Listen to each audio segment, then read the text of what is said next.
Lunes 8 de diciembre de 2025. Tres mensajes del Evangelio de hoy, tomado del Evangelio de San Lucas, capítulo 1, versículos del 26 al 38.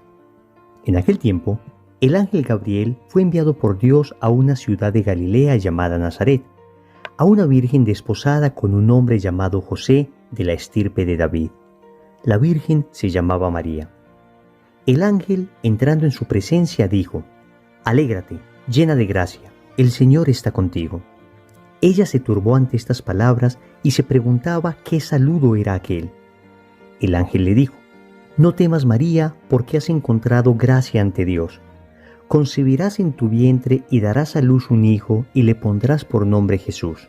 Será grande, se llamará Hijo del Altísimo. El Señor Dios le dará el trono de David su padre, reinará sobre la casa de Jacob para siempre, y su reino no tendrá fin». Y María dijo al ángel: «¿Cómo será eso, pues no conozco varón?». El ángel le contestó: «El Espíritu Santo vendrá sobre ti, y la fuerza del Altísimo te cubrirá con su sombra. Por eso el santo que va a nacer se llamará Hijo de Dios. Ahí tienes a tu pariente Isabel, que a pesar de su vejez ha concebido un hijo, y ya está de 6 meses la que llamaban estéril, porque para Dios nada hay imposible». María contestó: «Aquí está la esclava del Señor, hágase en mí según tu palabra». Y el ángel la dejó. Palabra del Señor. Gloria a ti, Señor Jesús. Queridos amigos, hoy celebramos una enorme solemnidad en la Iglesia, la solemnidad de la Inmaculada Concepción. Y recordemos que Inmaculada Concepción se refiere a la concepción de María, no a la concepción de Jesús en el vientre de María. En muchas ocasiones se tiene esa confusión y se piensa que la celebración de la Inmaculada Concepción es la forma milagrosa como el Hijo de Dios habitó el seno de la Santísima Virgen María. De hecho, esto es lo que nos relata el Evangelio de hoy. Pero en realidad, la Inmaculada Concepción se refiere a la manera como Dios preservó de todo pecado, incluso original, a la Santísima Virgen María cuando fue concebida en el vientre de Santa Ana. Vamos a meditar 3 mensajes. Primero, María es inmaculada. Segundo, María es virgen. Tercero, María es madre de Dios. Vamos con el primer punto. María es inmaculada. Amigos, el Evangelio nos dice que el ángel entró en presencia de María y le dijo: «Alégrate, llena de gracia, el Señor está contigo». Esa expresión llena de gracia, que en griego se dice que charitomene, más bien debería traducir la que estuvo, la que está y la que estará llena de gracia. Significa un estado permanente en María. ¿Y qué es la gracia? Sino la vida de Dios en el alma. Entonces, cuando decimos que María es inmaculada en su concepción, cuando la Iglesia lo proclama en el dogma de esta manera, lo que nos está diciendo es que María Santísima jamás ha estado en poder del maligno, que Nuestra Señora jamás estuvo en poder del pecado, que ella siempre tuvo consigo la gracia de Dios. De hecho, el texto repite que María está llena de gracia, repite que María encuentra gracia ante Dios. Y el ángel le dice: «No temas, María, porque has encontrado gracia delante de Dios». Un amigo protestante que yo tenía en la universidad me dijo en una ocasión de manera más bien despectiva que él no encontraba ninguna gracia en María. Y yo le dije: «Amigo, con todo respeto, poco importa que tú no encuentres gracia en María. Lo que realmente importa es que el autor mismo de la gracia, Dios, encontró gracia en ella». Y el ángel lo dice: «Has encontrado gracia ante Dios». Entonces, si ante nuestros pecadores ojos, ante nuestros ignorantes pensamientos, la Santísima Virgen María no llegara a encontrar gracia, lo realmente importante es saber que ante el que es la gracia misma, María se encuentra llena de gracia. Es como si yo dibujase un cuadro y de repente viniese una persona que no tiene la menor idea del arte y me dice que no le gusta el cuadro. Pues la verdad es que poco importa que una persona que no conozca de arte no sepa admirar una obra. Pero si de repente viene Miguel Ángel, viene Leonardo da Vinci, viene Goya, viene algún gran pintor y admira la obra y dice que es una obra de arte, pues la verdad es que vale el juicio de aquel que es experto. Y en términos de gracia, Dios es el experto y es Dios el que ha encontrado gracia en María. ¿Y por qué ha encontrado gracia en María? Amigos, estamos 33 años antes de la redención. ¿Cómo es posible que María esté llena de gracia si Cristo no ha muerto todavía? Amigos, recordemos que la Virgen María en el Magnificat dijo: «Se alegra mi espíritu en Dios, mi Salvador». La Virgen Santísima estaba reconociendo a Dios como Salvador 33 años antes de la redención. ¿Por qué? Definitivamente porque los méritos de Cristo se aplicaron anticipadamente a nuestra Madre. Expliquémoslo de una manera clara. El Salmo 51, versículo 7, aclara que todos nacemos pecadores. Dice textualmente: «Pecador me concibió mi madre». Es lo que se llama el pecado original. Pero la Santísima Virgen María fue preservada del pecado original. Claro que ella fue salvada. Dios la salvó preservándola del pecado original. Por eso se conoce como una salvación preventiva. En cambio nosotros, Dios nos salvó liberándonos del pecado original con el que nacimos. Por eso se conoce como una salvación liberativa.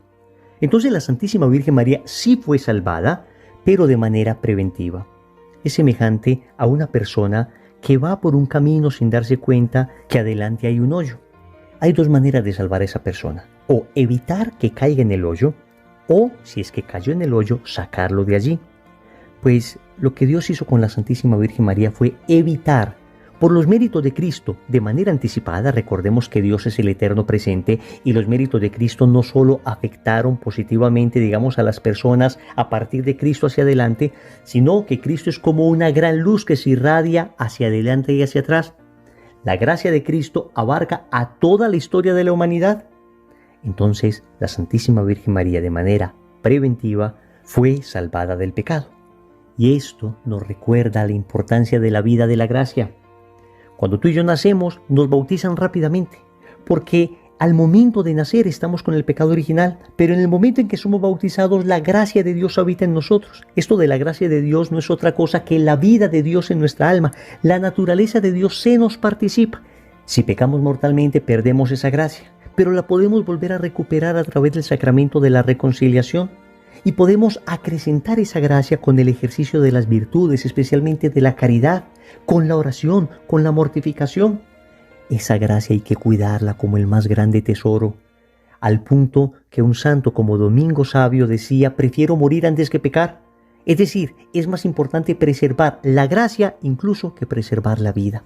Y los mártires han estado dispuestos siempre a dar la vida antes que perder la gracia. Familia, si no estamos confesados, ¿qué estamos esperando?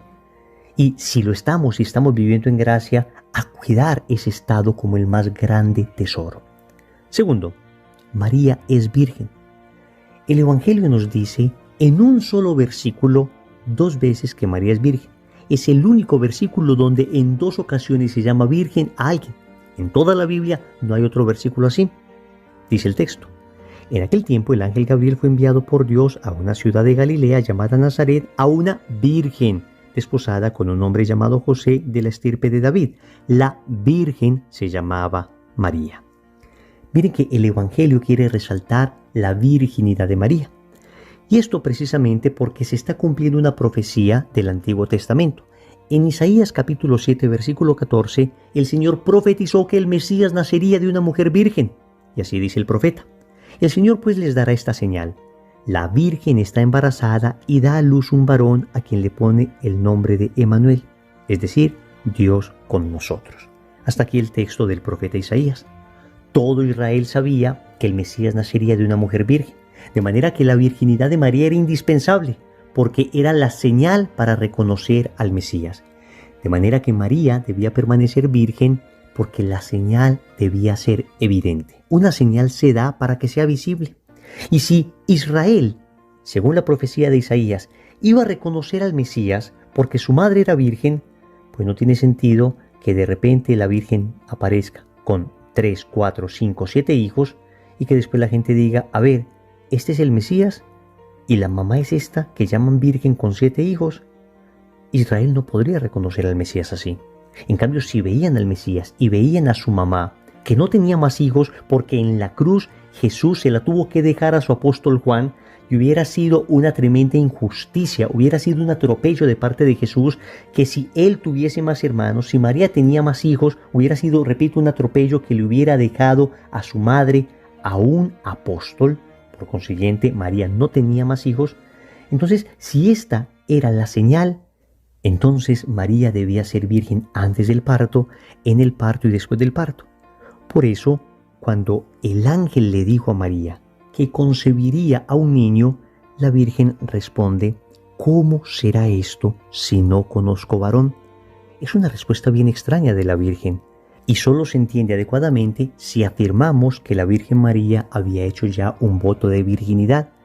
Noten que el ángel le dice que ella concebirá un niño. El texto nos dice que ella estaba prometida con José. Lo natural sería que ella pensara: si voy a concebir un hijo, lo voy a concebir de José. Pero María responde: no conozco varón, y responde en presente. Porque en realidad ella no está simplemente hablando de su situación actual. Ella está hablando de un estado habitual que ella había tomado la decisión de seguir. Les ilustro esto con un sencillo ejemplo. Supongamos que usted me dice a mí: Wilson, mañana vamos a ir a una dulcería donde te voy a invitar a comer chocolatinas.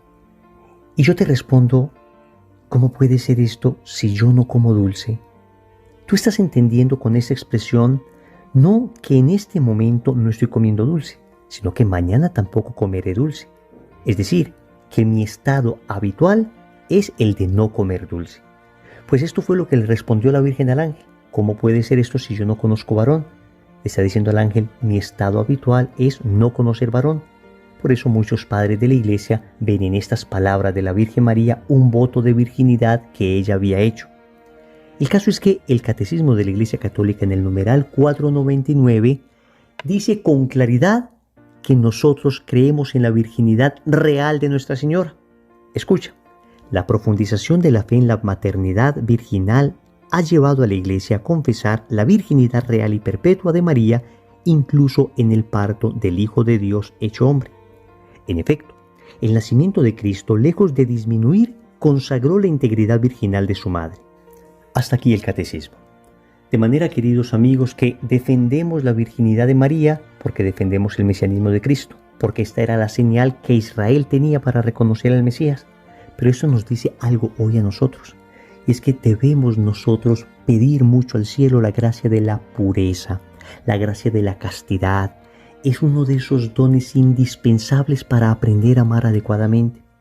En el noviazgo, la castidad de los novios les prepara para la fidelidad en el matrimonio. En el matrimonio también hay que vivir la pureza, viviendo una sexualidad sana, una sexualidad bella como Dios la quiere, una sexualidad humana. La castidad es un don bellísimo. Ciertamente, en un mundo tan pansexualizado como el nuestro, no siempre es fácil guardarse puro. Pero amigos, aunque la pureza, la castidad, la limpieza interior sea un árbol de raíces amargas, les aseguro que es un árbol de dulcísimos frutos. El fruto de la castidad es precioso y vale la pena todo el esfuerzo, que siempre tiene ayuda de la gracia, siempre Dios ayuda en ese esfuerzo. Vale la pena todo ese esfuerzo para saborear el fruto del amor verdadero, producto de la castidad. Tercero, María es Madre de Dios. El ángel le dice a María: el Espíritu Santo vendrá sobre ti y la fuerza del Altísimo te cubrirá con su sombra. Por eso el santo que va a nacer se llamará Hijo de Dios. Amigos, el ángel le está diciendo a María: usted va a ser la madre del Hijo de Dios, es decir, de Dios mismo. Es el ángel el que llama a María Madre de Dios. El ángel no le dice: usted va a tener un hijo que es hijo de Dios, pero usted va a ser solamente madre de su parte humana. Es que no nos vamos a confundir. No es que una persona pueda ser madre solo de una parte de su hijo. La madre es madre de la persona completa. Y Cristo es persona divina. Por consiguiente, María es Madre de Dios. Evidentemente, María no le dio la divinidad a Cristo. La divinidad precede a María. Sin embargo, María es madre de ese que es Dios. Les pongo también un sencillo ejemplo. Supongamos que Rosa es madre de Juan. Y supongamos que Juan es presidente. Podemos decir sin ningún temor a equivocarnos que Rosa es madre del presidente. Claro, Juan es presidente, luego Rosa es madre del presidente. ¿Rosa hizo presidente a su hijo? No. ¿Existía la presidencia antes de Rosa? Sí. Y sin embargo, nadie se asombra si digo Rosa es madre del presidente. Lo mismo pasa con María. María es madre de Jesús. Jesús es Dios. Luego, María es madre de Dios. No significa que María haya hecho a Dios. No significa que Dios no exista antes que María. Lo único que significa es que María, Nuestra Señora, dio carne al Verbo eterno del Padre. Con su sí, ese Verbo se encarnó y María es madre de la persona divina de Cristo. No es difícil de entenderlo, amigos. Basta tener fe y lógica. Pero María además es madre nuestra. Porque si ella es madre de Cristo, que es la cabeza de la iglesia, también es madre del cuerpo. Nadie puede ser madre solo de una cabeza. Es madre también del cuerpo místico, que somos nosotros, la iglesia. Y por eso en Juan capítulo 19, versículos del 25 al 27, Jesús le dice a su apóstol: Hijo, ahí tienes a tu madre. Y le dice a su madre: Mujer, ahí tienes a tu hijo. Y el texto nos dice que desde aquel momento el discípulo se las llevó a su casa. Te quiero invitar para que hoy, día de la Inmaculada Concepción, te lleves a María a tu casa. Y eso se hace de una manera muy sencilla. Conságrate a su corazón inmaculado. Si no lo has hecho, busca cómo empezar el proceso de consagración. Y si ya lo has hecho, renueva esa consagración. También te invito para que el rosario sea el alimento familiar diario, a través del cual ustedes se llevan a María a vivir a su casa. Oremos. Amado Señor, hoy nos presentas a tu Madre Santísima, la Inmaculada Concepción, y nos muestra la importancia de vivir en gracia. Hasta hoy no entendía la profundidad y el valor de la vida de la gracia, pero gracias a tu Madre hoy lo puedo comprender y voy a cuidar por sobre todas las cosas el estado de gracia. También te agradezco porque esa Madre tuya es virgen antes del parto, en el parto y después del parto, y con ello me enseñas la importancia de la castidad. Qué don tan precioso, qué capacidad de amar nos da la castidad, pero solo no soy capaz de conquistarla. Necesito de tu gracia, necesito de la comunión diaria, necesito de la oración frecuente, necesito de la confesión para poder permanecer en pie de lucha y conquistar esa virtud preciosa, la virtud de la castidad. Finalmente te doy gracias porque me has dado una madre, porque no me has dejado huérfano, Señor, y hoy me entrego enteramente a su corazón. Señor, dame lo que me pides y pídeme lo que quieras. Amén. Recordemos entonces, primero, María es inmaculada. Segundo, María es virgen. Tercero, María es Madre de Dios. Compromiso. Yo te invito para que hoy, día de la Inmaculada Concepción, reces el Santo Rosario con toda tu familia. En el nombre del Padre, y del Hijo, y del Espíritu Santo. Amén.